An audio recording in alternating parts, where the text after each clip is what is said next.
Бул жерде жогоруда мына Үмүткан Нургазиевна, сиз да айттыңыз го, бул жерде мынау адам урдоо боюнча өзү бар да берене, туурабы?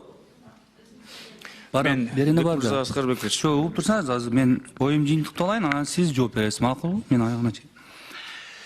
Ошо бул жерде урдоо деп эки эле сиз туура айтып атасыз, баягы ала качууну урдоого алабыз деп. Бирок урдоо деп мурунку ошол беренеде дейли, мисалы үчүн бир жаш баланы урдап кандайдыр бир акча каражатын же ар кандай неме учурлар катталып атпайбы?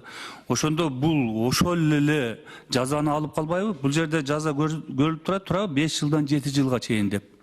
Ошондо эки берене бир эле мындай ойду билдирип калбайбы? Мындай.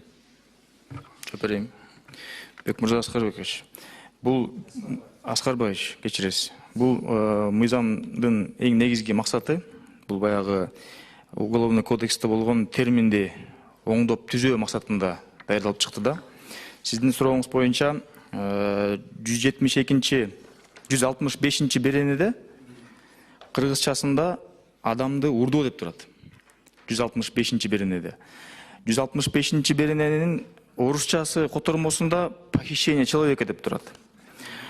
Ошондой эле 172 берененин орусчасында похищение лица с целью вступления в брак деп турат. 172 берененин кыргызчасында никеге туруу максатында ала качуу деп турат. То есть бул орусча котормосу менен кыргызча котормонун бири-бирине дал келбестигине байланыштуу бул мыйзамды оңдоп түзөө керек болот. Туура айтасыз. Бул жерде мен эң негизги оюм да, албетте, бул алып чыккан баягы түздөгөн эң туура.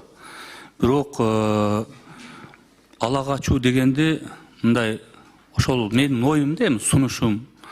Бул жерде кээ биркилери баягы сүйлөшкөндөн кийин өзүнүн каражатына жетпегенде ала качып эле мындай сүйлөшүп алып кетишет да. Ушул нерсе мүмкүн. Калса деле жакшы болмок да. Бул менин жеке оюм. Албетте, бул сиз көтөрүп чыгасыз. Бул нерсени көбүнчө айылдарда, мисалы үчүн сүйлөшүп, сен алып келе бер, баягы кулак сөйкө буганга каражат жетпесе ошол нерселерди алып барышат да. Ошого негизинен мына эки жерде бирдей болуп калып атат. Билбейм кандай болот. Аны эми алып чыга берсин, комитет анан көтөрүп чыгат да. Мен бул жеке оюм. Ала качуу боюнча эле калса туура болмок.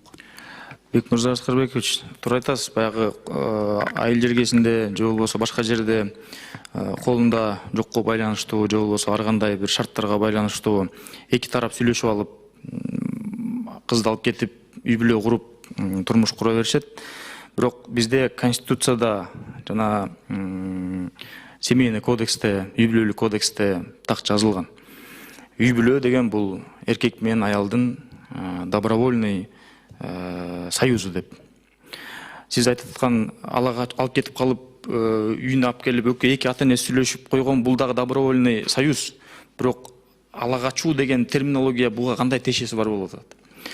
Андан тышкары ала качуу деген бул арыз жазылып, мени урдап кетти деген болсо, анан укук коргоо органдары ошого иш козгоп, андан ары ишин алып барышат. Экөө сүйлөшүп алып, ата энелер сүйлөшүп алган болсо, анда пожалуйста, наоборот, жакшы, бул приветствуется.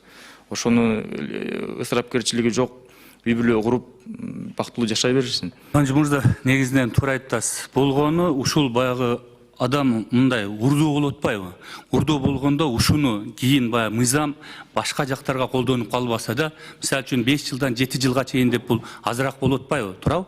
Ал эми чынында баягы максаты адамды урдап, башка максат менен урдаган мыйзамдар ушу алмаштырылса деген гана бул ойду айткым келди да. Ошону ушул мүмкүн ушул эле баягы 65 берене деп атпайбызбы? Мүмкүн ошо 65 берене менен мына 172 беренени адам урдоо, баягы ала качууну кандайдыр бир мүмкүн бир абзац менен же кандайдыр бирдемке менен белгилесе жакшы болмок эле да. Ошондой бир сунуш берет эле. Ошентип эле аталат.